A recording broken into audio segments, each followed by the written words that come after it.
पितृपक्ष में पितरों की शांति हेतु पावन पितृमोक्ष हवन गौ माता के घृत द्वारा एवं शिव महापुराण की पावन कथा इस कुबेरेश्वर धाम से प्रारंभ हो रही है। निवेदन इतना है, शिव महापुराण की कथा जो पितरों की शांति के लिए, अधोगति में शांत हुए जीवों की शांति के लिए, गर्भ में कोई बच्चे अगर शांत हो गए 4 महीना 6 महीना 8 महीना 10 महीना या गर्भ से निकलने के बाद जो बच्चे शांत हो गए हैं, उन जीवों के कल्याण के लिए आप अगर शिव महापुराण की कथा श्रवण कर रहे हैं तो निवेदन केवल इतना सा रहेगा कि कथा पूर्ण तरह से श्रवण करें। किसी को कथा का प्रसाद अगर बांटना है तो हम तो आपसे इतना ही कहेंगे कि जो लिंक आपके पास में आ रही है या जो कथा आप सुन रहे हैं, अपने रिश्तेदारों को भी फ़ोन कर कर बोल दें कि 1 बजे से 4 बजे तक शिव महापुराण की कथा कुबेरेश्वर धाम से जीवों के कल्याण हेतु चल रही है। और एक निवेदन और, आप तो कथा में आ जाते हैं, आप तो कुबेरेश्वर धाम आ गए या आप अपने घर में बैठकर कथा श्रवण कर रहे हैं, तो कथा में आप तो पहुंच गए या कथा आपने श्रवण कर ली, पर आपका चित्त कथा में लगा ना लगा। आपने शिव महापुराण की कथा श्रवण करने के लिए बैठ तो गए, टीवी के सामने भी आप बैठ गए, कथा सुनने के लिए ऑनलाइन कथा श्रवण करने के लिए बैठ भी गए, पर आपका चित्त, आपका मन, आपकी बुद्धि, आपका विचार शंकर से जुड़ा कि नहीं जुड़ा, शिव महापुराण से जुड़ा कि नहीं जुड़ा, ये तो हमको नहीं मालूम। पर इतना जरूर मालूम है कि जिन जिन के घर में इस शिव महापुराण की कथा को पितृमोक्ष के अंतर्गत अपने घर में चालू करा और टीवी का वॉल्यूम अगर तेज कर कर आप श्रवण कर रहे हैं, तो जितनी दूर तक ये कथा जाएगी उतनी दूर में जो भी अधोगति में मरा होगा, जिसकी भी गति बिगड़ी होगी, उसकी तो मुक्ति हो जाएगी, उसका मोक्ष हो जाएगा।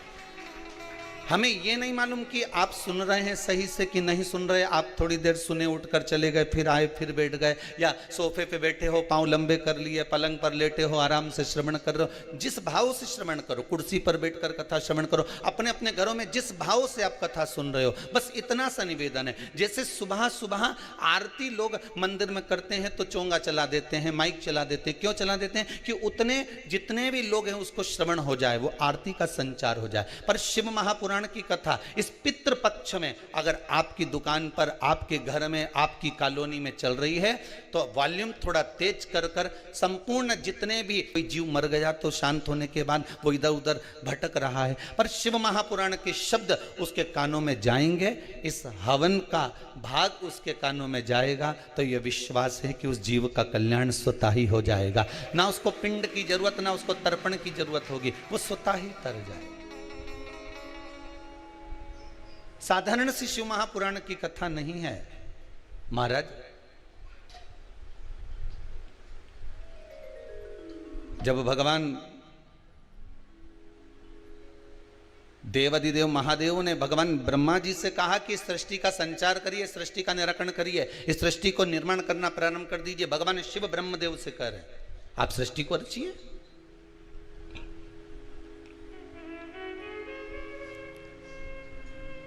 और ब्रह्मा जी ने सृष्टि की रचना करना प्रारंभ करी तो विचार करा कि मैं पहले सृष्टि को रचूं तो रचूं कैसे, क्या बनाऊं। भगवान शंकर ने अपना अर्धनारीश्वर स्वरूप का दर्शन दिया है भगवान ब्रह्मदेव को। ब्रह्मा जी आधा पुरुष बना दो, आधा स्त्री बना दो। अब ब्रह्मा जी की बुद्धि में क्या बैठा? देखो, कथा कहने वाला व्यक्ति कथा कह देगा, माता पिता को जो शब्द कहना है वो माता पिता कह देंगे, घर के बुजुर्ग को जो शब्द कहना है वो घर के बुजुर्ग कह देंगे। पर आपकी बुद्धि कैसी है, आपका चित्त कैसा है, आपका विवेक कैसा है, आप कितना किस तरह से झेल रहे हैं, कितना किस तरह से ग्रहण कर रहे हैं, ये आपके ऊपर है। एक गिलास में पानी है, थोड़ा सा भरा हुआ, 2 व्यक्ति बैठे हैं, आपने एक से कहा ले साहब पानी पी लो, तो वो बोला ये आधा गिलास तो खाली है। फिर दूसरे के पास लेकर गए, ले साहब पानी पी लो, हाँ साहब लाई दीजिए। पर एक बात अच्छी करी आपने साहब, कि आधा गिलास भर के लेके आए। जिसने लिया दूसरे ने, उसने कहा अच्छा हुआ आपने आधा गिलास भर के लेके आए। उसने पूछा क्यों? अगर पूरा गिलास भर के लेके आते तो झलक जाता तो मेरे कपड़े गीले हो जाते। अब एक व्यक्ति कह रहा है कि ये आधा गिलास खाली है और दूसरा व्यक्ति कह रहा है कि आधा गिलास अच्छा हुआ तुम भर कर लेकर आए। इसमें अच्छा हुआ ये आधा गिलास भरा है, अगर मालूम पड़े पूरा भरा होता तो आधा तो झलक जाता, आधा तो गिर जाता। ये अच्छा हुआ कि आप आधा भर कर लेकर। गिलास वही था, पानी भी उतना ही था, पर व्यक्ति की सोच पर आधारित है। एक को खाली नजर आ रहा है, एक को भरा हुआ नजर आ रहा है। खाली नजर आने वाले को खाली ही दिखेगा, भरे नजर आने वाले को भरा ही दिखेगा। एक बड़ा सुंदर संवाद है महाराज जी। ब्रह्मा जी क्या विचार कर रहे हैं कि अर्धनारीश्वर स्वरूप का दर्शन दिया तो ब्रह्मा जी ने विचार कर लिया कि मुझे आधा पुरुष बनाना है आधा स्त्री बनाना है। भगवान शंकर ने कहा था एक पुरुष बनाना एक स्त्री बनाना। आधा आधा का मतलब है कि आधे ये बना तो आधे ये बना। पर उनकी बुद्धि में तो ये बैठ गया कि आधा आधा मिलाकर बना देना है। जितना हम ग्रहण कर रहे हैं, एक गुरु जी के 2 चेले भोजन करने के लिए गए। अब गुरु जी के चेलों ने भोजन करने के लिए जजमान क्या गए, जजमान ने उनको भोजन कराया, बड़े प्रेम से जिमाया। दोनों चेले वापस आए, एक बड़ा प्रसन्न था, दूसरे का मुख उतरा था। गुरु जी ने पूछा क्या बात है, आपका चेहरा क्यों उतरा हुआ बेटा? चेला बोला बस गुरुजी पूछो ही मत। क्यों जजमान ने दोनों में कोई दिक्कत दे दी क्या? इसका मन प्रसन्न है और इसका मन डाउन है, ये थोड़ा सा उतरा हुआ। तेरे को आसन अच्छा नहीं लगाया था क्या? नहीं, दोनों को एक जैसा आसन लगाया था। अच्छा, तो भोजन में अंतर था क्या? इसको ज्यादा खीर खिला दियो, तेरे को खीर कम दे दियो। नहीं नहीं गुरुजी, भोजन भी एक जैसा खिलाया। तो दक्षिणा कम थी क्या? नहीं नहीं गुरुजी, 2-2 रुपए दोनों को दिए। फिर दिक्कत क्या हुई बता? तो चेला बोला कि गुरुजी मेरा मुंह इसलिए उतरा है, मैं तो सेठ जी के यहाँ भोजन करने गया था तो मुझे लगा था कि सेठ जी 10 रुपया देंगे, पर उनने तो जम के तो बोलो 2 रुपए ही दिए। अच्छा, फिर गुरुजी ने पूछा दूसरे चेले से, ये बता तू इतना प्रसन्न क्यों है? अरे गुरुजी, मुझे तो लग रहा था कि सेठ जी इतना कंजूसड़ा है, इतना कंजूसड़ा है कि 8 आने से ज्यादा देगा नहीं या 1 रुपया से ज्यादा देगा नहीं। पर जब मैं भोजन करने गया और उसने 2 रुपए दिया नहीं तो हमारा तो दिल प्रसन्न हो गया गुरुजी, इतना आनंदित हो गया कि मेरा मन प्रसन्नित हो गया। दोनों गए थे भोजन करने के लिए, दोनों को आसन लगाया गया, दोनों को भोजन कराया गया, दोनों को दक्षिणा दी गई। बस एक चेले के मन में थोड़ी आशा ज्यादा लग गई थी कि इतना मिलेगा, और दूसरे के मन में यह था कि थोड़ा भी मिल गया, अगर प्रेम से मिल गया और विश्वास से मिल गया, सत्यता में मिल गया, ईमानदारी का मिल गया, थोड़ा सा भी मिल गया तो ये मेरी जिंदगी संवार देगा। एक को 2 रुपए मिले वो जिंदगी को संवारने वाले थे, और दूसरे को जो 2 रुपए मिले वो आशा इतनी लगा के बैठा था कि 10 रुपया मिलेगा, न ऐसा होगा न वैसा होगा। सब आस पर पानी फिर गया तो दिल दुख गया।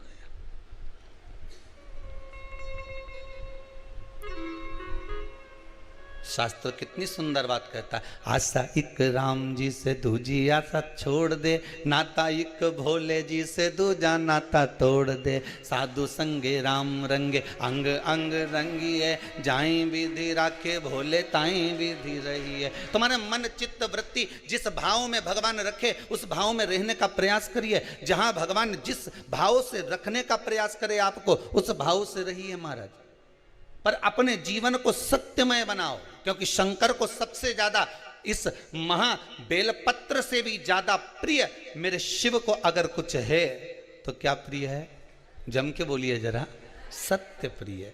शिव को अगर बेलपत्र से भी ज्यादा अगर कुछ प्रियता लगती है, मेरे भोलेनाथ को अगर इस बेलपत्र से भी ज्यादा प्रिय है तो वो सत्य प्रिय है। सत्यम शिवम सुंदरम, सत्य प्रिय। शंकर की प्रियता सत्य में है। शिव की प्रियता सत्यता में। और जब हम सत्य की ओर अग्रण्य होते हैं महाराज, जीवन सार्थक हो जाता है। शिव महापुराण एक बहुत सुंदर बात कहती है, अगर आपको अच्छी लगे इस श्राद्ध पक्ष में तो उतार लेना, और इस श्राद्ध पक्ष में अच्छी नहीं लगे तो वो कंडा की रोज धूप देव, नहीं तो छोड़ देना। नहीं, अच्छी लगे तो उतारना अपने जीवन में। शिव महापुराण की कथा एक बात बहुत अच्छी कहती है, जब तक शरीर चले और तुम्हारे घर में चले तब तक सारे पुण्य के काम कर लो। समझ में आ गया? समझ में आ गया ना?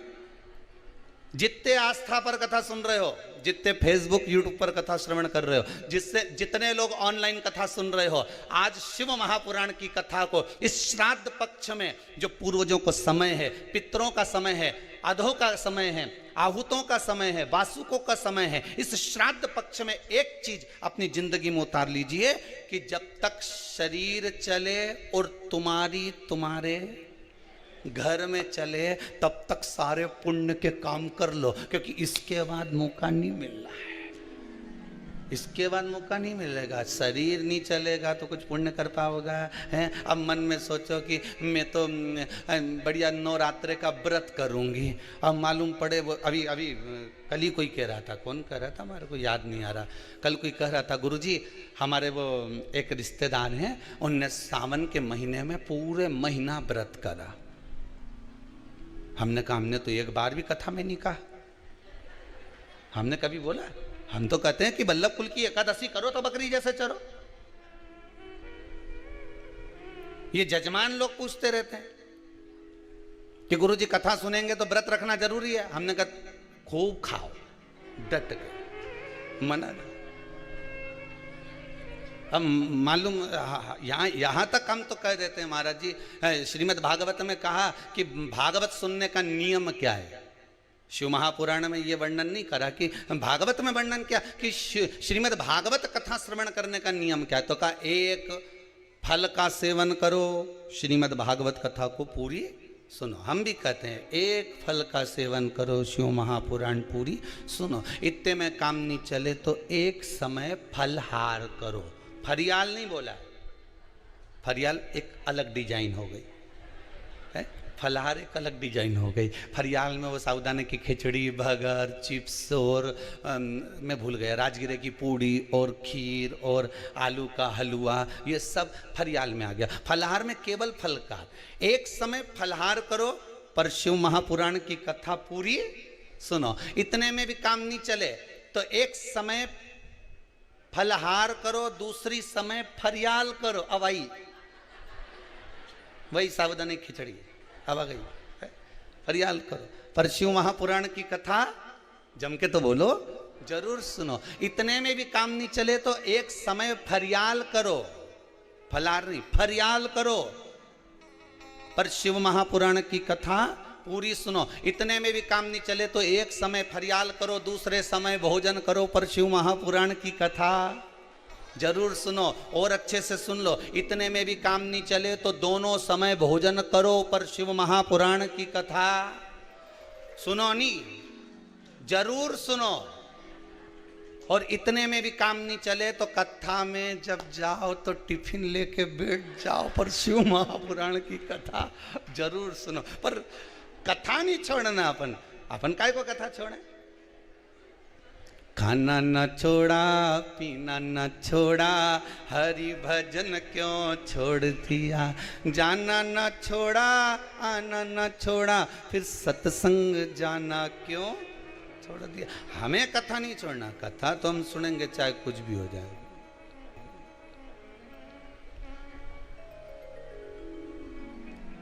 चित्त वृत्ति में रख जाए कथा।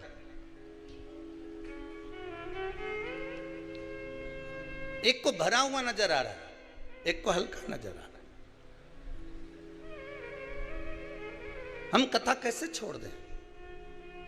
आप जिस भाव से श्रवण कर रहे हो, जिस भाव से आप सुनना चाहते हो, उस भाव से सुनो। नवरात्रि में गुरुजी हम भूखे रहकर कथा सुने। कहा हम, वो कह रहा था कोई कि हमारे रिश्तेदार ने सावन का व्रत करा, कुछ नहीं खाया, फिर अब वो आपसे मिलने का कर। हमने कहा मिलना क्यों, ये तो बताओ। ना जाने कौन सी व्रत में ना जाने क्या खा लिया कि एक नाड़ी में कुछ ऐसा हो गया है, तो वो 2-3 दिन से हॉस्पिटल में पड़े। तो हमने कहा हमने नहीं किया था व्रत करो, हम तो के खूब चरो, खूब। अब मालूम पड़े तुम्हें शुगर बीपी और हम कह दे व्रत करो। 2-3 दिन तक तो कथा सुनोगे, चौथे दिन मालूम पड़े बीपी शुगर ऊंचा नीचा हो गया, तुम हॉस्पिटल में पड़े, कथा कौन सुनेगा? इसलिए तुम तो सुनो। कौन किस भाव से कथा रस तत्व को ग्रहण कर रहा है।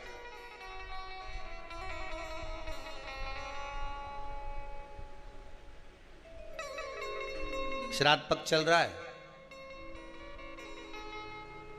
बस अपने जीवन में एक बात को अच्छे से उतार लेना, जब तक शरीर चले और तुम्हारे जम के तो बोलो घर में चले, तब तक सारे पुण्य के काम कर लो। यज्ञ, हवन, कथा, सत्संग, दान, पुण्य, संकीर्तन सब कर लो। नहीं तो इसके बाद जब शरीर नहीं चलेगा और तुम्हारे घर में नहीं चलेगी ना, तो छोरा से कहोगे बिठले सभा समिति में 500 रुपये डाल दे रे छोरा, ले 500 रुपये डाल दे। और बूढ़ी अम्मा ने कहा 500 रुपये कैसे डाल दूं, लो पहले 500 रुपये दो। ने छोरा के तुमने पर्स में से 500 रुपये निकाल के दिया, छोरा से कहा ये 500 रुपये ले और तेरे मोबाइल से या फिर बैंक में जाके वो 500 रुपये बिठले सेवा समिति में जमा कर। अब मालूम पड़े छोरा ने तो जमा करने की जगह करना था यहाँ कर दिया वही मैडम को। मैडम भी खुश, क्यों जी आज 500 कैसे जमा करा कि डोकरी वहां भेज रही थी, मैंने यहाँ भेज दिया, अब तू जा।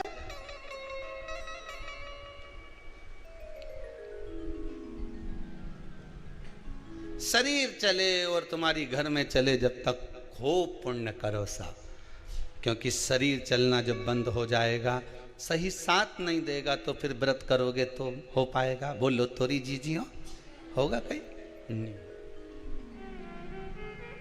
जितनी आस्था पे सुन रही हो बोलो तो सही है, हो पाएगा नहीं। अभी नवरात्रि लगने वाले हैं, अभी श्राद्ध जाएंगे और माता जी बैठ जाएंगे। अब कोई कहे कि हम तो एक लौंग पे व्रत करें, कोई कहे कि हम तो केवल 1 गिलास दूध पीकर हम व्रत करेंगे, कोई कहे कि हम तो एक समय फलहार करेंगे। जैसा तुम्हारा शरीर सधे उसको साध लो।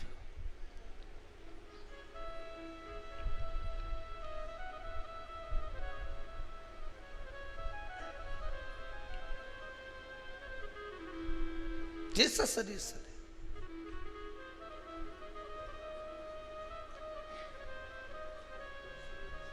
एक जंगल में शेर 14 दिन तक भूखा था। कितने दिन? जम के बोलिए। 14 दिन तक भूखा था। एक संत के पास सूचना आई कि 14 दिन से शेर भूखा है। संत ने कहा अब इसको तो भगवान मिल जाएगा, ये पक्का है। कुछ नहीं खाया। 20 दिन निकल गए। संत को लगा कि इतना दिन इसने अन्न नहीं खाया, भाग ग्रहण नहीं करा, मांस नहीं खाया, फिर इसको भगवान क्यों नहीं मिला? तो भगवान से पूछा संत ने, ये बताओ कि शेर भूखा था तो तुमने इसको दर्शन क्यों नहीं दिया? भगवान बोले दर्शन तो दे देता था, परंतु ये शेर मेरे लिए भूखा नहीं था, ये रोज भूखा रहता था, खाने के चक्कर में ढूंढता रहता था कि कुछ खाने का मिल जाए, पर इसको खाने का नहीं मिला, भूखा रहना पड़ा। शास्त्र कह रहा है, बड़ा सुंदर चरित्र। इस मन को भगवान में लगा। तुम सोचो कि भूखे रह जाओगे तो भगवान मिल जाएगा। भगवान के भूखा रहने से मैं नहीं मिलता, मैं तो तेरे भीतर की जो काम, आसक्ति, तृष्णा, लोभ, विषय, वासना, झूठ, प्रपंच, छल, ये सब तू जब समाप्त कर देगा मैं मिल जाऊंगा।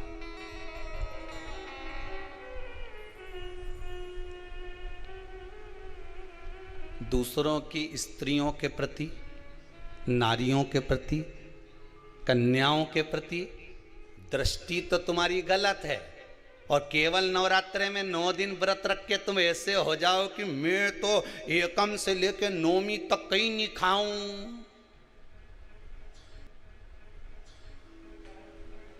केवल नवरात्रे में ये उसी में का हाल है कि सावन के महीने में त्रिपुंड लगा लिया, सावन के महीने में व्रत रख लिया, सावन के महीने में दाढ़ी बढ़ा ली, बाल बढ़ा लिया और सोचा कि मुझे शंकर जी मिल जाएगा। शंकर जी के ये बरसाती मेंढा कौन के मैं अच्छे से पहचानू रे।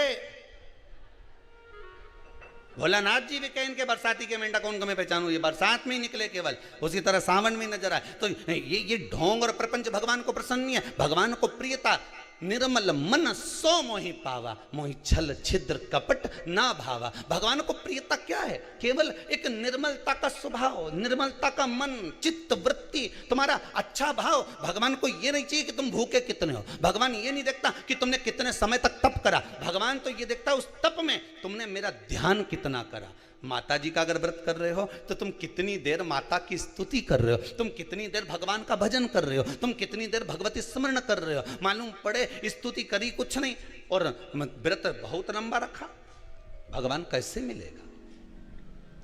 साल भर, पूरे वर्ष भर नारियों को, स्त्रियों को, अन्यों को निहारते रहे, सबके लिए गलत सोचते रहे और मालूम पड़े नवरात्रे में मैंने 9 दिन व्रत रख लिया। अब 10वें के दिन कौन छोड़े, एकादशी का व्रत और करूंगा फिर 12 के छोड़ूंगा, कहीं कहीं का ऐसा भी भेरू है।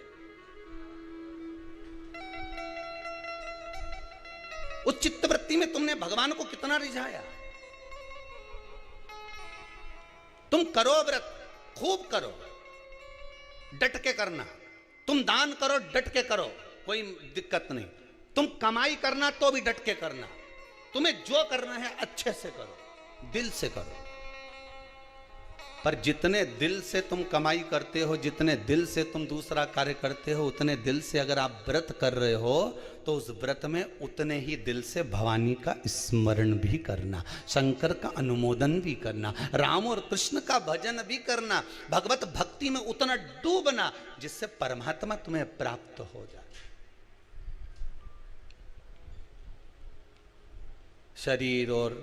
शरीर चले और घर में तुम्हारी चले तो खूब पुण्य कर लो, भजन कर लो।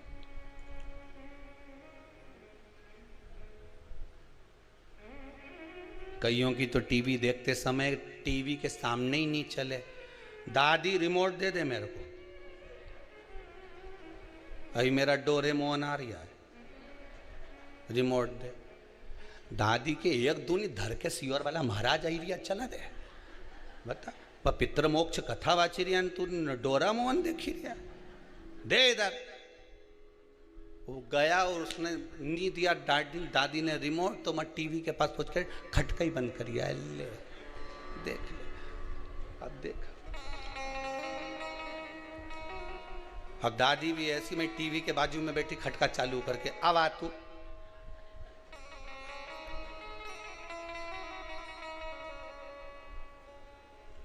देखो एक बात आपको कहें, छोटे बच्चों को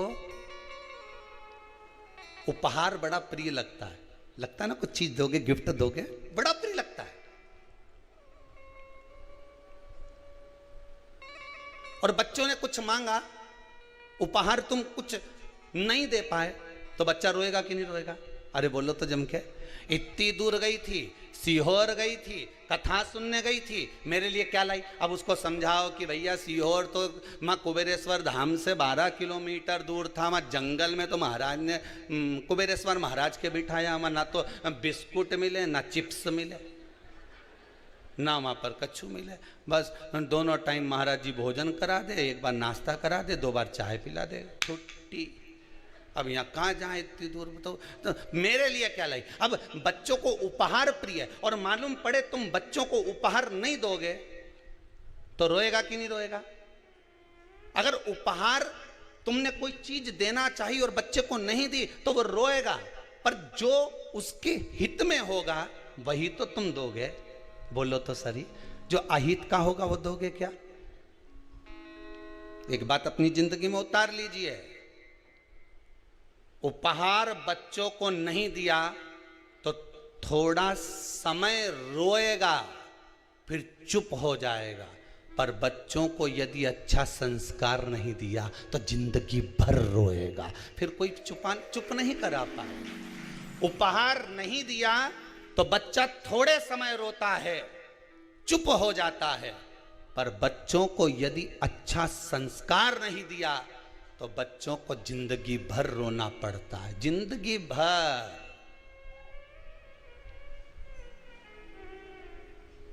अब उपहार जरूरी है कि संस्कार जरूरी है? जिस घर में पानी की कमी होती है, जिस गांव में पानी की कमी होती है, वहां की फसल बिगड़ जाती है। जहां संस्कारों की कमी, वहां की नस्ल बिगड़ जाती है। हम पहले भी कथा में बोले हैं, जिसको दुनिया चुनती है वो संसद में जाकर बैठता है, और जिसको मेरा शंकर चुनता है वो शिव महापुराण में जाकर बैठता है।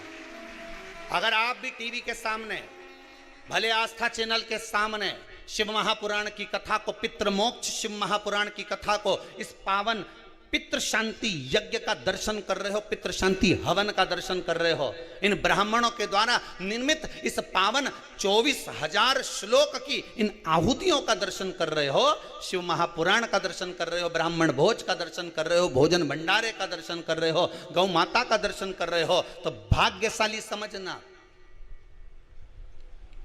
जिसको मनुष्य चुनता है वो संसद में बैठता है, जिसको मेरा शंकर चुनता है वो सत्संग में बैठता है, वही शिव महापुराण में बैठता है। ये तो तुम्हारे हाथ में रिमोट रखा है, बदल सकते हो टीवी, पर तुम्हारा चित्त, तुम्हारी वृत्ति, तुम्हारा मन शंकर से अगर लगा हुआ है तो समझ लेना तुम कथा नहीं सुन रहे हो। अगर आपका मन कथा में लगा हुआ है तो आप कथा नहीं सुन रहे हो, शंकर कथा को श्रवण कर रहे हैं, शिव सुन रहे हैं। और आपके घर में अगर टीवी चल रही है, शिव महापुराण की कथा मोबाइल पर, फेसबुक पर, यूट्यूब पर या टीवी पर चल रही है, उसका जो वॉल्यूम बड़ा हुआ है, उसके शब्द जैसे सिंह गर्जना करता है, शेर धाड़ता है, तो छोटे छोटे जीव भाग जाते हैं, हिरण आदि छोटे छोटे पक्षी पशु भाग जाते हैं। उसी तरह जब शिव महापुराण के शब्दों की गर्जना होती है तो ना जाने कितने पाप कर्म हमारे चले जाते हैं और ना जाने कितने जीवों का कल्याण हो जाता है मात्र उसकी गर्जना से, मात्र शिव महापुराण के स्मरण से, शंकर के अनुमोदन से। ब्रह्मा जी ने केवल एक उनकी चित्त वृत्ति से विचार कर लिया, ब्रह्मदेव ने। ब्रह्मा जी विचार करे कि मुझे आधा आधा बनाना था, तो ब्रह्मा जी ने दोनों को जोड़ के बना दिया। अब जो जुड़ के बना ना वो किन्नर उत्पन्न हो गए, आधा पुरुष आधा स्त्री। भगवान विष्णु जब भगवान देवाधिदेव महादेव के साथ निकले भ्रमण के लिए आए, उनने देखा किन्नरों को देखकर भगवान विष्णु को हंसी आ गई। भगवान शंकर को अच्छा नहीं लगा, प्रभु ये आपने गलत कर दिया, आप हंसे क्यों इन पे? कि भगवान विष्णु बोले भगवान महादेव जी से, आपने बोला था सृष्टि को रचने के लिए, आपने कहा था आधा पुरुष बनाना आधा स्त्री बनाना, ब्रह्मा जी ने दोनों को भेला करके बना दिया। अभी आपको कथा में कहा जिसकी बुद्धि में जैसा होगा कथा वैसी मिलती है। आप अच्छा सोचकर कथा सुनोगे तो आपको अच्छी मिलेगी। आपने कथा में अगर बैठे हो और बुराइयां छाटना चालू कर दी कि महाराज जी ने क्या बोला, क्या नहीं बोला, क्या करा, क्या नहीं करा, तो तुम केवल बुराई छाटने बैठे हो तो बुराई ही मिलेगी।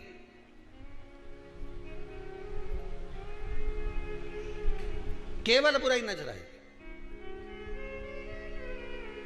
जब तक तुम्हारे छोरे की शादी छोरी से नहीं हो जाए तब तक छोरी ऐसी लगे इतनी बढ़िया लड़की है गुरुजी, ऐसी बढ़िया, उसका परिवार का लोग भी अच्छा है, उसकी माँ तो इतनी सीधी बापड़ी, उन्हें बोलना ही नहीं आए, बहुत बढ़िया। उसका पिताजी बेचारा दुकान पे जाए न जाए, 2-3 भाइयों का परिवार है, दोनों तीनों भाइयों तो बेचारा खूब चतुर ने, बेचारा यही हमारा BI जी घना सीधा अच्छा, और उनका छोरा भी इतना बढ़िया बेचारा, इतना सीधा साधा, ने पूरे परिवार का गुणगान गाओ। कब तक? जब तक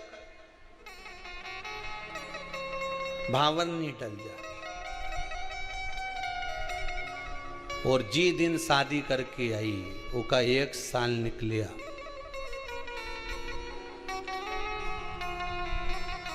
उसके बाद तो मोबाइल पे बात करने की भी डिजाइन बदल गई।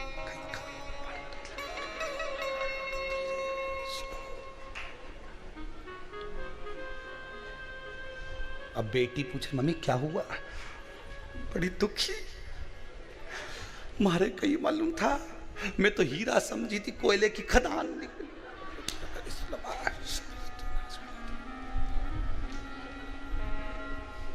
हो सो कोई नहीं रे, या हीरा को परखइयो राम, कोई नहीं रे।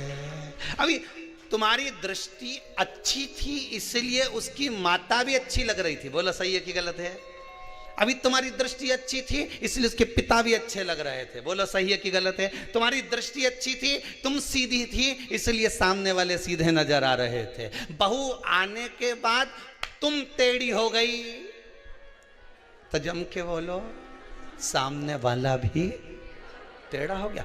दृष्टि का भेद है महाराज, इसके सिवाय कुछ भी नहीं है। अब क्या कह रही है? ये सब उसकी माँ सिखा रही है। पहले क्या बोल रही थी? उसकी माँ तो ऐसी पगली होके कहीं नहीं यार, बेचारी सीधी सादी। हाँ उसकी चाची on तेज, न उसका छोटा भाई तेज, न वो तेज, पर माँ सीधी, न उसका बाप सीधा। अब कौन नजर आ रहा है?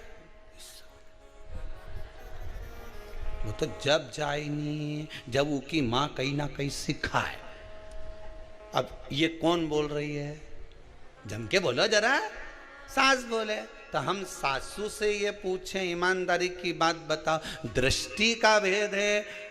काला कलर का चश्मा पहनोगे तो सब काले ही नजर आएगा, धर्म का चश्मा पहनोगे तो सब धार्मिक नजर आएगा, पुण्य का चश्मा पहनोगे सब पुण्यवान नजर आएगा, चोरी का चश्मा पहनोगे सब चोर नजर आएगा, संस्कारवान का चश्मा पहनोगे सब संस्कारवान नजर आएगा। धर्मात्मा को धर्मात्मा दिखता है, पुण्यात्मा को पुण्यात्मा दिखता है, पापी को पापी दिखता है, कपटी को कपटी दिखता है, बेईमान को बेईमान दिखता है, छली को छली दिखता है, प्रपंची को प्रपंची दिखता है, झूठे को झूठा नजर आता है। जैसी आपकी दृष्टि होगी सामने वाला वैसा नजर आएगा। आप टेढ़े हुए तो सब जम के बोलो टेढ़े नजर आने लगे। आप बुराई देखना बंद कर दो। हमारी बहू जैसे पहले बोलती थी ना, इतनी बढ़िया है, इतनी बढ़िया, सब बढ़िया है, सब आनंद है, सब चीज में। अब अच्छा देखो तो सही। अरे वाह, दुर्योधन को कोई अच्छा ही नहीं मिला। भगवान के संसार में कहीं का अच्छा नहीं, सब बेकार। और युधिष्ठिर से कहा पूरे संसार में एक आध तो ढूंढ ला कहीं का पूरा, कि सब अच्छे। दोनों की दृष्टि में अंतर था, वो बुरा देखे न वो अच्छा देखे। दुनिया के लोगों की आदत है, यहाँ तो भगवान में लोग बुराई ढूंढ लेते हैं। वारे भगवान बांके बिहारी गजब, कितना लड्डू खाता हो तुम गजब। गणेश जी महाराज क्या लड्डू में चकाचक रहे हो, कितना भोग लगे गणेश जी महाराज तुमके, कितना। गणेश जी महाराज मन में सोच रहे मेरी जगह आके तो बैठे एक बार, न हिलूं न डुलूं, बस ऐसे ही बैठे रहे। आके बैठ जरा एक बार, मालूम पड़ जाएगा कि लड्डू खाऊं कि नहीं खाऊं।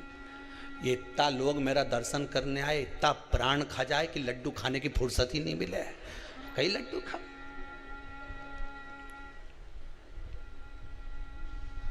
तू आ तो सही एक आध बार हमारी जगह बैठ के तो देख।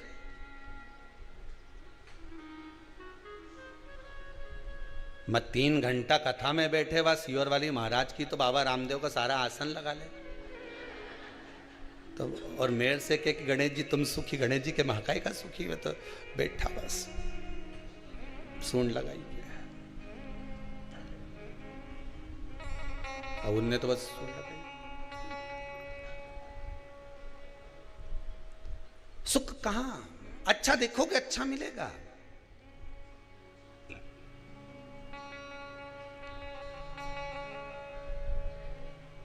कितना खर्च करने के बाद भी सुख का अनुभव नहीं होता। शादी में कितना खर्च करते हो? 2-4-5 लाख रुपए तो बड़ी बड़ी शादियों में तो 50-50 लाख खर्च हो जाता है, 5-5, 10-10 लाख खर्च हो जाता है। सब आइटम जोरदार जोरदार बनना चाहिए, गुलाब जामुन, इमरती, भजिया, पकोड़ा, मीन चाउमीन, ये और पानी पतासा, और ये सब तैयारी खूब जोरदार करी। गरम की गरम माल खिलाया, BIG के खूब जोरदार खिलाया। और कहीं कथा सत्संग में जाओ, ठंडी पूड़ी मिले, बोलो जम के खाओ कि नहीं खाओ, उसमें भी क्या जोरदार भोजन बना साहब। भगवान का प्रसाद में तो आप रूप स्वाद आ जाए। तो यही स्वाद में शादी में क्यों नहीं आए? लाखों रुपए खर्च करे, कितना खर्चा करा।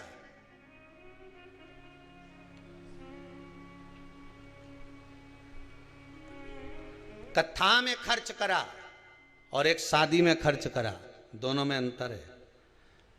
शादी में जो खर्च करा वो 2 साल में मालूम पड़ जाएगा, जैसे ही बहू आएगी नहीं और जोरदार जब झड़ेगी, गुलाब जामुन, रबड़ी, जब सोन पपड़ी झड़े का मुंडा से, तब मालूम पड़ेगा। और एक कथा में जब खर्च करा, कथा में तुमने जो खर्च करा, इतने लोग तुम्हारे दान से, पुण्य से, ये जो लोग ऑनलाइन कथा श्रवण कर रहे हैं अपने पूर्वजों के लिए, जो ब्राह्मण भोज के लिए, गौ माता के लिए, मंदिर निर्माण के लिए जो दान देते हैं, जो तुमने पुण्य करा, दान करा, सत्कर्म करा, कथा में कहीं खर्च करा, और वो खर्च करा हुआ जो तुमने शादी में खर्च करा ने वो झड़े, और यहां जो खर्च करा वो यहां नहीं झड़े, वहां ऊपर जाके झड़े। स्वयं पितृ देवता झड़ते हैं, स्वयं हमारे घर के पूर्वज, हमारे घर के पितृ, हमारे घर के आहूत, हमारे घर के वासुक्य धन्यवाद देते हैं कि मेरे घर का पोता, मेरे घर का बेटा, मेरे घर की बहू, मेरे घर का परिवार का व्यक्ति शिव महापुराण की कथा करवा रहा है, सुन रहा है, दान कर रहा है, पुण्य कर रहा है, सत्कर्म कर रहा है। मेरे घर के बच्चे इस पितृपक्ष में शंकर की कथा का अनुमोदन कर रहे हैं, जिससे मेरा कल्याण हो रहा है, मुझे कुछ प्राप्त हो रहा है।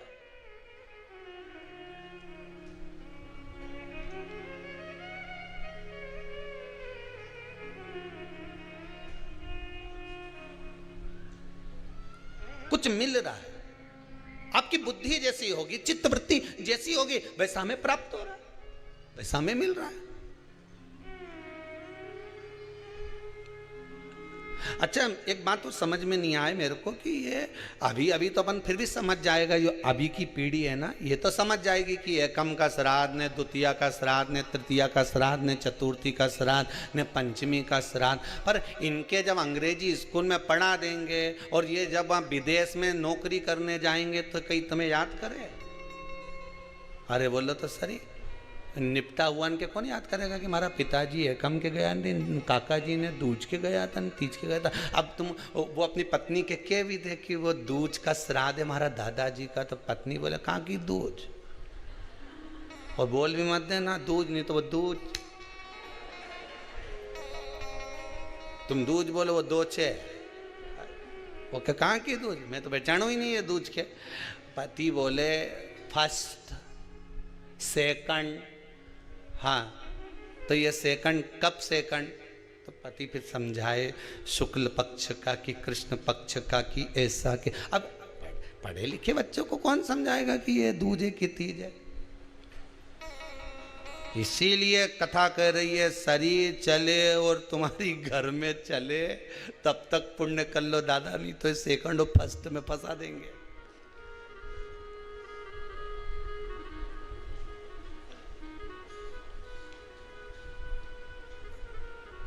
कहीं नहीं जाए। पहली रोटी किसकी बनती घर में?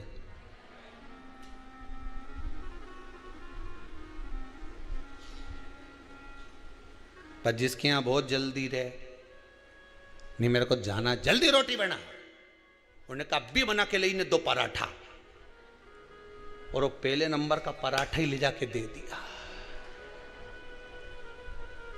अब तुम तो बोले कि पहली रोटी गाएगी, तो क्या रोटी और पराठा में अंतर है? पर यह शास्त्र के कि तवा पे तो डली नहीं, कढ़ाई पे तो पड़ी नहीं, मतलब जो पहली बनी वही पहली जाना थी। पर के अब उनके जल्दी जाना था तो रोटी, अब किसी ने कथा में कह दिया कि बता हमने तो सियर वाला महाराज का मुंडा से सुनी थी कथा, उन्हें कहा था कि पहली रोटी गाय के देना चाहिए, तुमने पहला पराठा बना के उनके गाय खिलाया, तो क्या गई गौ माता से कम है कहीं?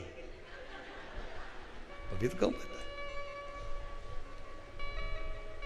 पहली रोटी गाय को दे दो। 16 श्राद्ध में, श्राद्ध पक्ष में जो लोग गया जी नहीं जा सकते, ब्रह्म कपाली करने नहीं जा सकते, किसी जलाशय पर जाकर तर्पण तिलांजलि नहीं कर सकते, तो गरुड़ पुराण कहती है 16 श्राद्ध में 16 दिन तक गया फाल्गुन नदी का पूरा पुण्य, गया सुर का मुख का हस्त कमल का पूरा पुण्य गाय माता के मुख में आकर विराजमान हो जाता है। 16 श्राद्ध में गाय को एक रोटी अगर दी जाती है तो गया जी में पिंड दान करने का पूरा पुण्य फल जीव को प्राप्त हो जाता है, जीव को प्राप्त।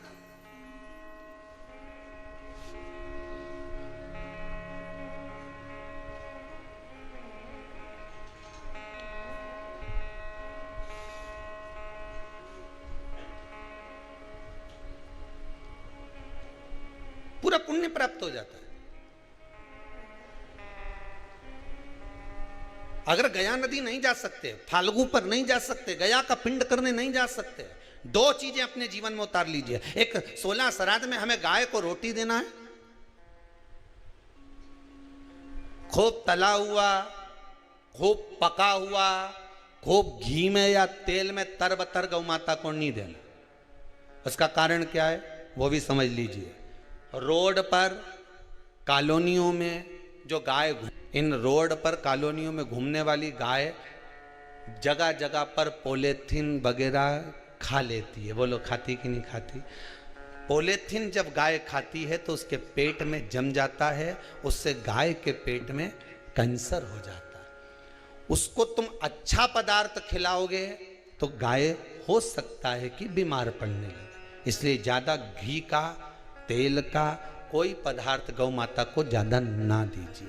इसलिए हमने जैसे आपको कहा कि निःशुल्क पितरों की शांति के लिए जो कोरोना में शांत हो गए उनके लिए ये यज्ञ रखा है, हवन रखा है। हमने तुरंत आशीष जी को, समीर जी को ये बात कही कि एक काम करो, साथ में हवन तो चल ही रहा है, थोड़ी सी लापसी तैयार करो और लापसी तैयार करके गौ माता को प्रतिदिन जो जो शांत में उनके निमित्तार्थ थोड़ा थोड़ा सा गौग्रासी जाए पर जाना चाहिए। एक हवन वो जो अग्नि में सांकल्य छोड़ी जा रही है, जो गाय का घी छोड़ा जा रहा है और पितरों को मिल रहा है, और दूसरा गौ माता के 16 दिन तक 16 श्राद्ध में मुख में गया क्षेत्र रहता है। गया जी और ब्रह्म कपाली के पिंड का दान पुण्य अगर कहीं प्राप्त करना है तो गाय के मुख में मिलेगा। गाय के मुख क्यों दी जाता है कौवा को भोजन? श्राद्ध पक्ष में कौवे को भोजन क्यों दिया जाता है? क्यों छत पर ले जाकर रोटी का टुकड़ा डालते हैं? काशी, कांची, अवंतिका, अयोध्या आदि जितने पावन क्षेत्र हैं, जगन्नाथ, द्वारका, रामेश्वरम, बद्री नारायण, जितने जितने पुण्यशाली क्षेत्र हैं, मथुरा आदि, जितने वृंदावन आदि, जितने पुण्य क्षेत्र हैं, शिव महापुराण की कथा में, स्कंद पुराण में लिखा है कि जितने पुण्यशाली क्षेत्र हैं, सारे पुण्यशाली क्षेत्र, चाहे चित्रकूट हो, अयोध्या हो, काशी हो, उज्जैनी हो, त्र्यंबकेश्वर हो, जितने पुण्यशाली क्षेत्र हैं, सारे पुण्यशाली क्षेत्र में पिंडदान होता है। बोलो मालूम है कि नहीं आपको? मालूम? सब दूर तर्पण होता है, सभी जगह पिंड होता है, सभी जगह तर्पण होगा, पिंड होगा। तो श्राद्ध पक्ष में तुम इतनी सारी जगह जाकर तर्पण कर सकते हो क्या? जम के बोलिए, नहीं कर सकते। इतनी सारी जगह जाकर पुण्य कर सकते हो क्या? नहीं कर सकते। इतनी सारी जगह जाकर तुम ब्राह्मण को भोजन करा सकते हो क्या? नहीं। इतनी सारी जगह जाकर ना पिंड दे सकते, ना तर्पण कर सकते, ना पुण्य कर सकते। अब ये 16 दिन में इतने तीर्थ कितने हजारों में तीर्थ, इतने तीर्थ में जाकर कहां पुण्य करोगे, कहां पिंड दोगे? तो उसका एक निर्णय निकाल दिया कि पितरों के देवता आर्यमा कौवे पर बैठते हैं। काय पे बैठते हैं? कौवे पर। तो एक काम करो, जब हम पितरों के देवता आर्यमा कौवे पर बैठकर पितृलोक से 16 दिन जब भ्रमण के लिए निकलते हैं तो घूमते हैं, तो क्यों ना एक काम करें कि कौवे के लिए भोजन छत पे डाल दें। हमारे छत का कौवा जब अन्न का भाग ग्रहण करेगा, पितरों के देवता को बिठाकर जब घूमने के लिए निकलेगा, तो जहां जहां घूमने जाएगा, जब जब बीच में कोई तीर्थ पड़ जाएगा, तो वहां के पिंडदान का फल हमको मिल जाएगा। इसलिए कौवे को भोजन कराया जाता है।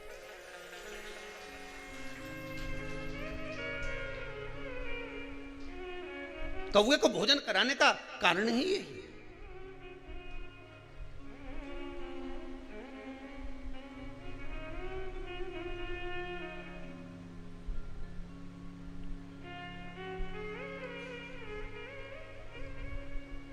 अभी गणेश जी विसर्जन हुए, गणेश जी को जल में विसर्जन किया, तो आपके मन में एक प्रश्न तो खड़ा होगा, आया तो होगा कि गणेश जी के 10 दिन तक बिठाओ, नित्य पूजन करो, ने पाठ करो, ने अर्चना करो, ने 10वें दिन इनके विसर्जन कर दो, और वो भी पानी में कर दो,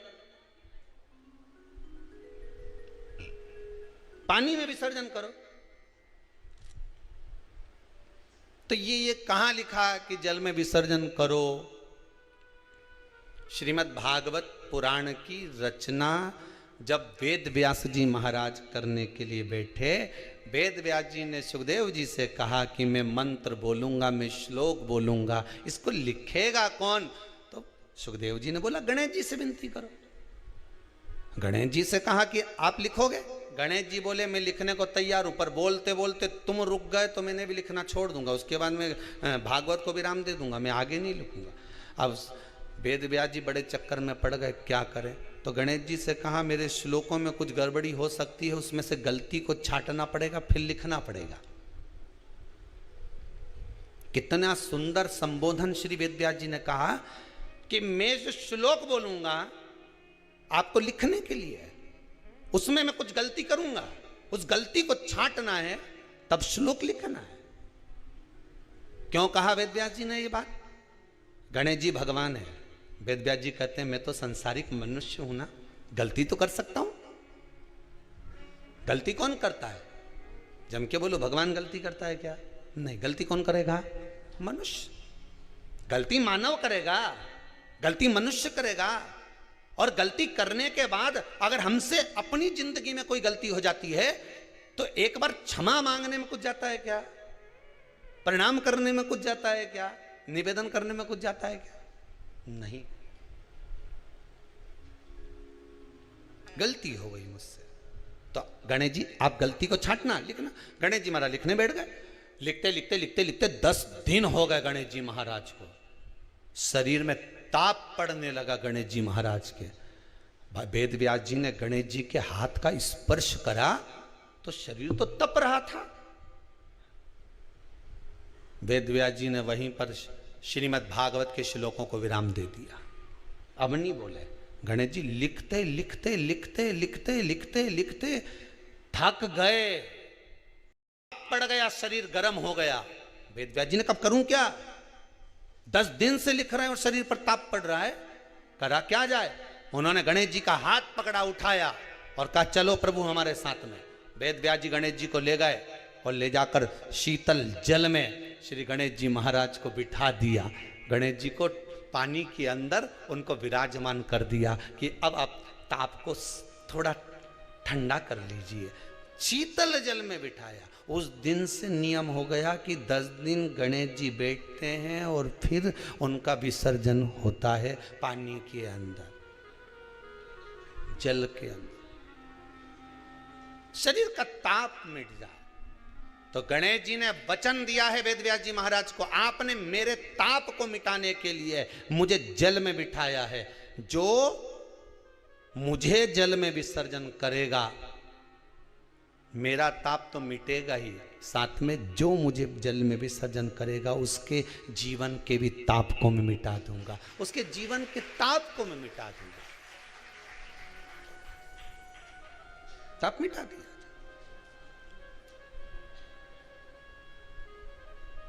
पर करो गणेश जी का विसर्जन, मना नहीं है हो, पर अच्छे से करो रे हो। अब मैं छोरा छोरियों ने तो निशाना लगा है, वो हमारा गणेश जी जई रिया, वो हमारा सबसे आगे पहुंचा तो इधर वाला ने इधर से फेंका, हो गया। ये हमारे धर्म की हंसी उड़ा रहे हैं, ये हमारे धर्म की हंसी है।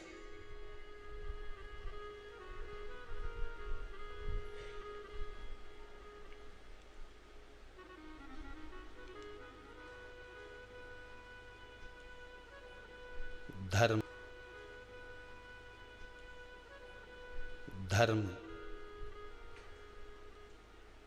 को बचाने का प्रयास एक हिंदू ही कर सकता है। आप बचाइए। अभी एक जगह पर कहीं कार्यक्रम था और वहाँ दो चार लोग मिलने के लिए आए, और मिलने के लिए आए तो उनमें से एक बोले कि ये गुरुजी ये सब आपको राम राम कहेंगे, जय श्री कृष्णा कहेंगे, पर ये जो भैया साथ में आए ना, ये बड़े चिढ़ते हैं भगवान के नाम से, ये कभी राम राम नहीं कहेंगे। हमने कहा अच्छी बात है, नहीं कहेगा तो मत कह दो, काय का काम काज है इनका। तो कि वो ढोल पार्टी है इनकी और ये सब बाजे माजे का काम जोरदार। हमने कहा ठीक है मत कहने दो। तो हमने भी प्रैक्टिकल करके देखा, भैया राम राम, नहीं बोला। हमने कहा जय श्री कृष्णा, नहीं बोला। हमने कहा हर हर, नहीं बोला।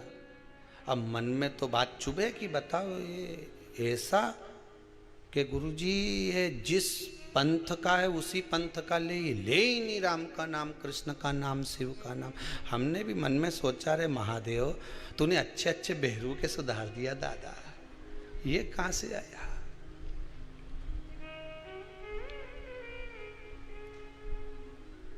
अब अभी गणेश जी का विसर्जन था, तो हमने कहा जाओ उसी के यहाँ का बैंड बुक करके आओ, और बैंड बुक करके आना, और जितना मांगे उससे 2000 ज्यादा देना। और 2000 ज्यादा दिया, वो बैंड पे आए। अब वो हमने छोरा उनसे किया, जाओ जरा बोल के आओ कि पापियों के नाश को, धर्म के प्रकाश को, राम जी की सेना चले, जरा भजन गा। अब वो माइक दिया, उन्हें गाया। हमारे साथ में जो चल रहा था, जो कि राम नहीं बोले, हमने कहा बोला, राम बोला,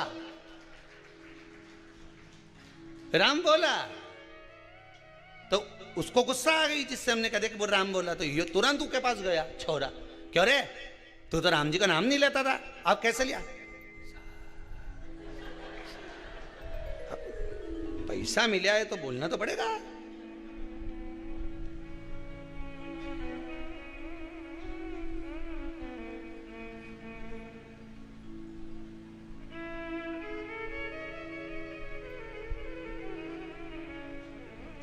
पूरी दुनिया धन रुपया,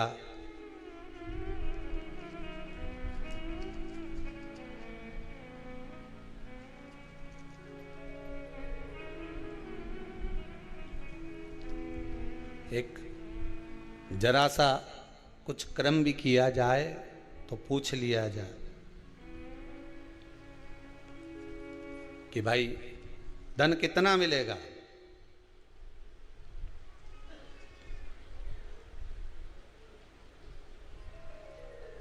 कितना प्राप्त होगा।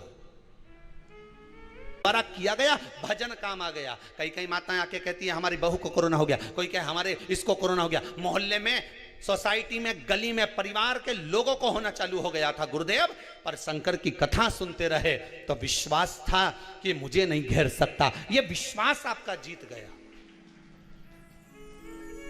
धन सब जगह पर काम आ सकता है, पर धन मृत्यु की सैया पर काम नहीं आता। वहां केवल तुमने जो शिव महापुराण की कथा सुनी है, तुमने जो दान करा है, तुमने जो पुण्य करा है, तुमने जो सत्कर्म करा है, तुमने जो भजन किया है, जो तुम यहां आकर, ये कई कई माताएं अभी श्राद्ध पक्ष में जो कथा चल रही है, यहां आकर कई बर्तन की सेवा दे रही, मांजने में, कई भोजन बनाने में सेवा दे रही, कई कोई सेवा दे, कोई कई सेवा दे।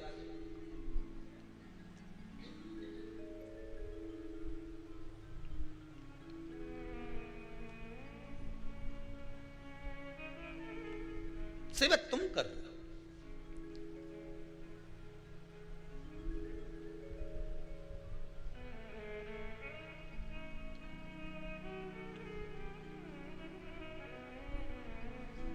कहा कार्यकर्ताओं ने कहा गुरुजी और भोजनशाला में एक दो हलवाई और बढ़ाई लो ने, कोई आए तो जिमाने में काम आ जाए ने, दो चार खाना परसने के लिए भी आदमी धर लो। हमने कहा फिर ये बाकी का सबके खाने आएगा कि हमारी ये कई लगन पत्रिका में आया?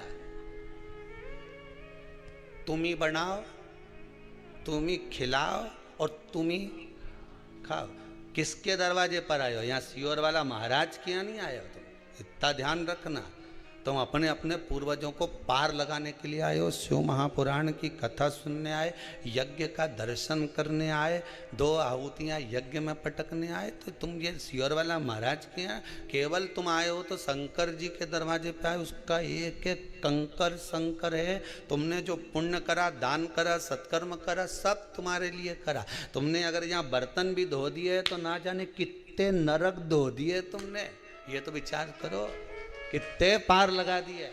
अगर तुम ब्राह्मणों को भोजन करा रहे हो, दक्षिणा दे रहे हो, दान दे रहे हो, तुम कर रहे हो हमारे लिए नहीं, अपने लिए। फिर वही वाली बात आ गई ने, शरीर चले और जब तक तुम्हारी नहीं तुम्हारे घर में चले, दूसरे के घर में मत चला देना दादा। तुम दूसरे की बात तो करो ही मत, तुम तो तुम्हारी करो। जब तक शरीर चले ने तुम्हारे घर में चले, तब तक पुण्य कर लो री जी के बात तो कहीं भरोसा नहीं दादा, कोई भरोसा नहीं। भगवान से बस प्रार्थना करना, ये 2 लहर तूने दिखा दी ना कोरोना की, तीसरी मत दिखा दीजिए रे भोलानाथ। शिव महापुराण की कथा सुन रहा है, ये तीसरी के तू तीसरी आंख में समा ले, बहुत अब नहीं देखना। धन हर जगह काम आ जाएगा, पैसा हर जगह काम आ जाएगा, सत्ता हर जगह काम आ जाएगी, पर तुम्हारा पुण्य, तुम्हारा सत्कर्म, तुम्हारा भजन, तुम्हारा कथा श्रवण करना, तुम्हारा स्मरण, तुम्हारा दान, ये कहीं काम आएगा। तो तुम्हारे प्राण छोड़ते समय अंतिम क्षण में तुम्हारा किया गया सारा सत्कर्म का लेखा तुम्हारे सामने होगा। वसीयत तुम यहीं छोड़ जाओगे, पर वो जो लेखा पुण्य का है वो यहाँ छूटेगा नहीं। लोग कहते मुट्ठी बांधे आया जग में हाथ पसारे जाएगा। शिव महापुराण की कथा कहती है हाथ पसारे नहीं जाएगा, तेरे हाथ में वही पुण्य रख कर भेज दिया जाएगा जो तू कर कर जा रहा है, जो तू कर कर जाएगा। अरे अपने हाथ में दिन भर तुम मोबाइल चलाते हो, अरे बोलो तो सही, चलाते क्यों नहीं चलाते? पर थोड़ी देर 1 बजे से 4 बजे तक तुम मोबाइल को थोड़ी देर के लिए उंगलियों को बंद कर फेसबुक यूट्यूब पर ले जाकर छोड़ देते हो। कथा आ रही है, शिव महापुराण की कथा चल रही है, मुझे कानों में हेडफोन लगाकर सुनना है, मैं चित्तवृत्ति लगाऊंगा कथा में, मेरे पूर्वजों का उद्धार करना है। मैंने पिंड भले नहीं करा हो, मैंने ब्राह्मण भोज भले ना कराया हो, मैंने गौ माता को अगर एक रोटी भी नहीं दी तो कोई बात नहीं, पर शिव महापुराण की कथा अगर 16 श्राद्ध में मैं श्रवण कर लेता हूं तो ये मेरा विश्वास कहता है कि मेरे पूर्वज तर जाएंगे। मुझे विश्वास है कि मेरे पूर्वज मुझ पर आशीर्वाद प्रदान करेंगे, क्योंकि किसकी कथा चल रही है? पितरों की, और पितरों की घर की बेटी माता पार्वती जी की माता मैनावती है। मैनावती कि पुत्री माता पार्वती है, पार्वती जी के पुत्र श्री कार्तिकेय, गणेश, और ये सब हैं, ये संबंध हम जोड़ने के लिए निकले हैं, संबंध। और जब संबंध जोड़ने के लिए निकले हमें कुछ संबंध। भोलेनाथ मेरा है, डमरू वाला मेरा है,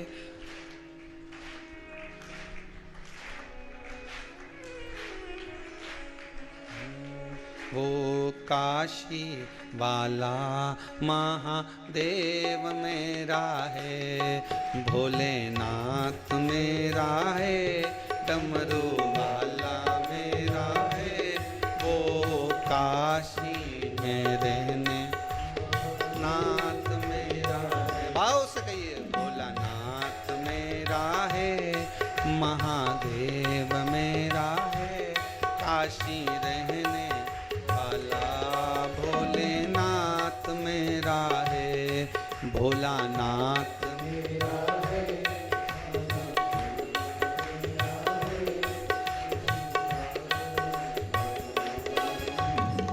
भगवान शिव की कथा करिए, शिव तत्व हमारा। भगवान शंकर करुणा सागर, त्रिकालदर्शी, कैलाशी, अविनाशी, भगवान ओगड़ दानी, त्रिकालदर्शी कैलाशी शिव में बाबो शुद्ध।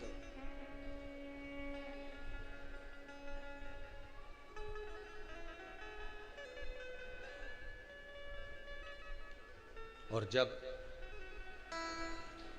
ओ गणदानी शिव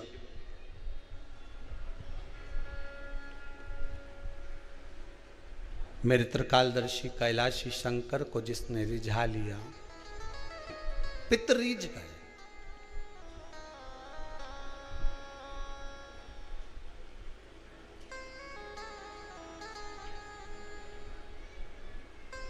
फिर रिझाने के लिए कुछ चीज की जरूरत नहीं है। ब्रह्मदेव ने गलती कर दी, विचार दृष्टि की हो जाती है। किसी किसी के साथ गलती हो जाती है, बोला कुछ जाता है, समझा कुछ जाता है।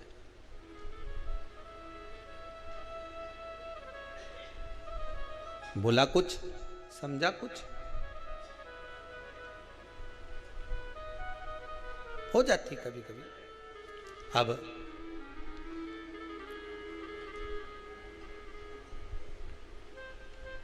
ब्रह्मा जी के उस स्वरूप को जो बनाया था किन्नर, आधा आधा, भगवान विष्णु हंस दिए। आप हंसे हो, आपको भी एक बार किन्नर बनना पड़ेगा। द्वापर में कृष्ण अवतार के समय पर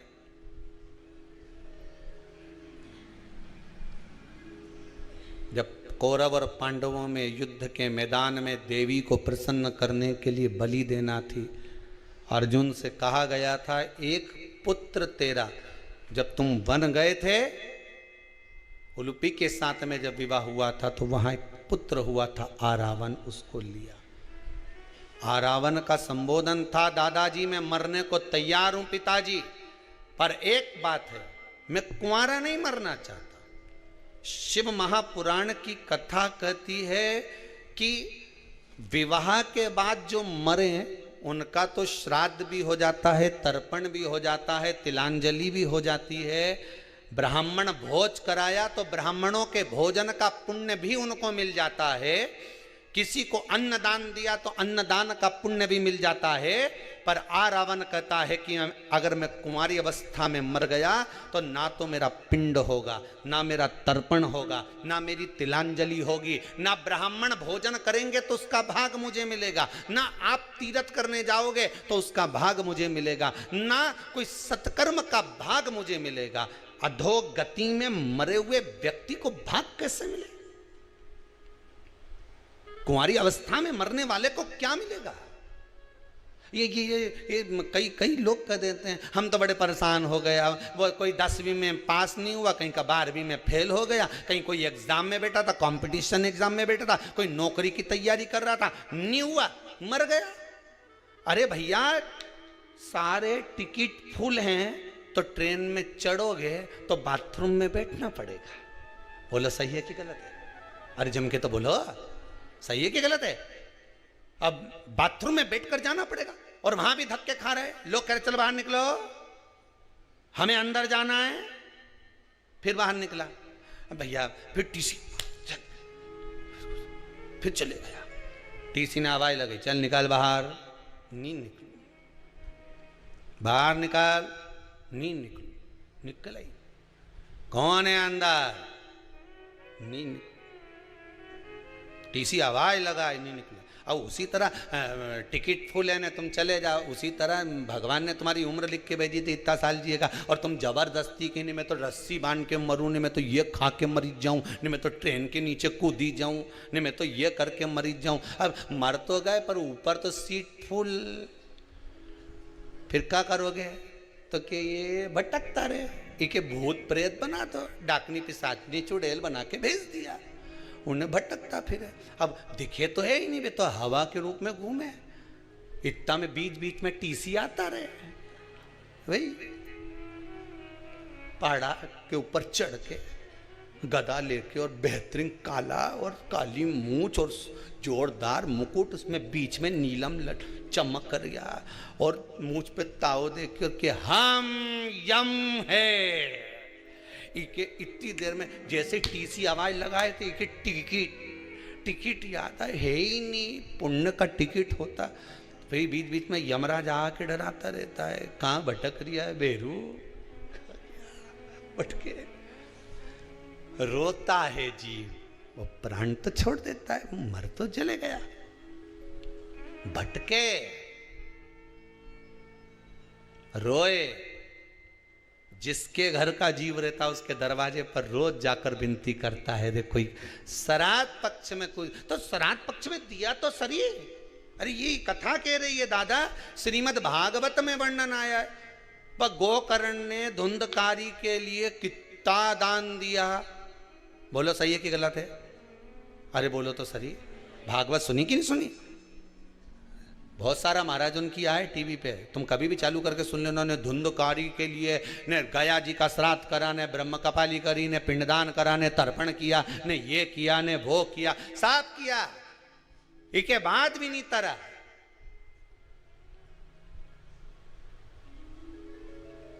प्रेत की योनि में भटक रिया। तो गोकर्ण ने पूछा सूर्य नारायण भगवान से, ये तो बताओ ये भटके क्यों? सूर्य नारायण भगवान बोले, तूने क्या क्या किया बता। मैंने गया जी का पिंड करा, तर्पण करा, ब्राह्मण का भोज कराया, साफ कराया। तो इसका नाम नहीं बोला क्या? नहीं बोला।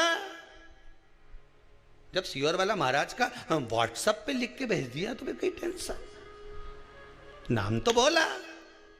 फिर मोबाइल नंबर नहीं लिखा, नहीं लिख दिया, ये भी लिख दिया। फिर गोत्र, तो गोत्र भी लिखा। बस सूर्य नारायण भगवान बोले कहीं ना कहीं गड़बड़ी जरूर है, पता करो कि गड़बड़ी कहाँ है। तो क्या समझ में ही नहीं आ रही है कि गड़बड़ी कहाँ है? नाम भी लिया।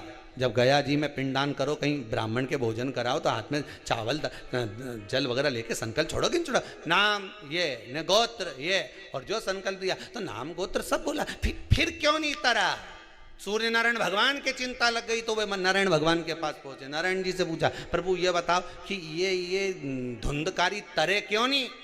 इसका गया जी का श्राद्ध हो गया, इसकी ब्रह्म कपाली हो गई, ब्राह्मण का भोज हो गया, सब कुछ करा, गाय का दान भी करा, पर ये तरे क्यों नहीं? तो नारायण ने कहा हमारे नहीं समझ पड़ रही कि इतना गोत्र भी बोला, नाम भी बोला, इसका पिताजी का नाम भी बोला, कि माता जी का नाम भी बोला, पर तरे क्यों नहीं? तब नारायण पहुंचे भगवान शंकर जी के पास में। हार हार शंकर जी ने पूछा, भोलेनाथ जी से पूछा, भगवान विष्णु ने, ये बताओ कि प्रभु ये धुंधकारी का नाम लिया, गोत्र लिया, गया जी का श्राद्ध करा, पिंडदान करा, ब्राह्मण भोज करा, सब कुछ करा, फिर ये तरे क्यों नहीं? शंकर भगवान ने उसी समय पर नंदी के बुलाया और नंदी के बुला के पूछा, इधर आ रे नंदी, अब तू बता कि ये क्यों नहीं तरे?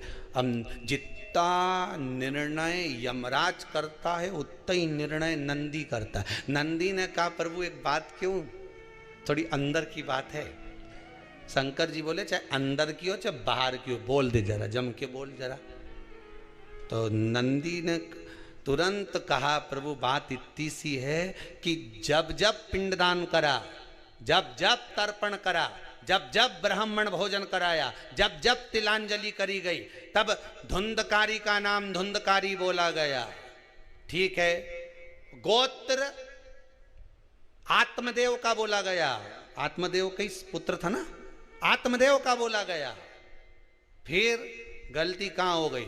नंदी बोले गलती ये हो गई कि इसकी सहेली की संतान थी और उसकी गोदी लेके आ गई थी पैसा दे के। बोलो सही है कि गलत है? गोदी लेकर आ गई थी पैसा दे के। गोत्र बोलना था सहेली का, बोला जा रहा था इधर का, इसलिए तर नहीं पाया, इसलिए नहीं तरा, मोक्ष नहीं मिला। अब जितने लोगों ने भी व्हाट्सएप पे नाम लिखा ने गोत्र लिख के भेजा, अच्छे से भेजा है नहीं भाई? नहीं तो बाद में क्यों, हमने तो यज्ञ में भेजा था और सीवर वाला मिश्रा जी ने 24,000 श्लोक की आहुतियाँ छुड़वाई, ने 21 ब्राह्मण के बुलाया, ने खूब आहुतियाँ दिलवाई। इसके बाद भी कहीं का बोले कि अभी भी तुम्हारे यहाँ पितृदोष रह गया तो फिर समझ लेना। इसलिए निवेदन है, ये 7 दिन कथा चल रही है, बहुत सावधानी से जिन जिन ने नाम भेजा, गोत्र लिखकर भेजा, सही भेजा, तो 21 ब्राह्मण जो यज्ञ कर रहे हैं सवेरे उठकर वो लोग सबसे पहले संकल्प देते हैं गोत्र का कि आज इनकी आहुति है। तुम्हारे धन की मूलता नहीं है, उन जीवों को तारने की मूलता है।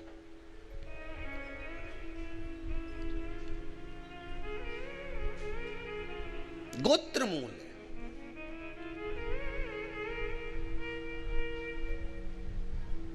और जो गोत्र नहीं जानते उनसे तो हम इतना ही कहेंगे कि शिव जी का नाम ले लीजिए।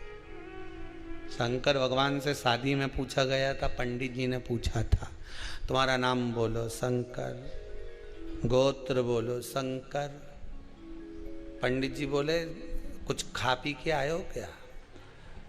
शंकर जी बोले मुस्कुरा के जरूरत ही नहीं अपने तो, अपने जरूरत ही नहीं तो क्या कुछ पिए विए हो क्या? शंकर जी बोले वो तो कब से पी रहे हैं, कब से जिंदगी हो गई साहब, राम नाम का भर भर प्याला खूब पिया। और जो एक बार भगवान के नाम का प्याला पी ले वो तो वैसे ही अलमस्त रहे, वैसे ही अलमस्त। हमसे ही लोग कहते हैं काय सियोर वाला महाराज तुम जब देखो जब मुस्कुराता ही हुआ दिखता हो, ऐसा क्यों? पिए शंकर जी का भजन स्मरण। और आपसे भी निवेदन है, बिन पिए नशा हो जाता है जो भोले भोले गाता है। बिन पिए नशा हो जाता है जो भोले गाता है। बिन पिए नशा हो जाता है जो भोले भोले गाता है।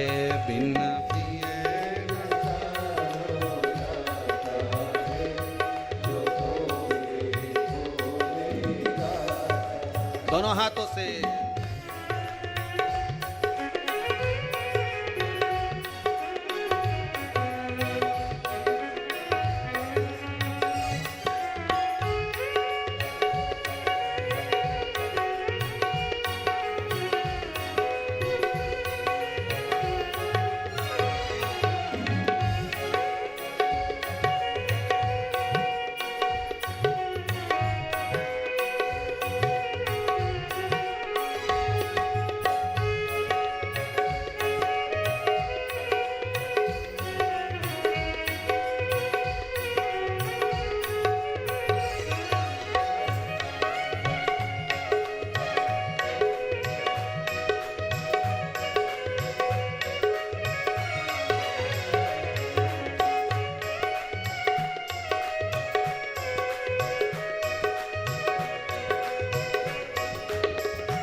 मेरे भोले के हाथों में डमरू है।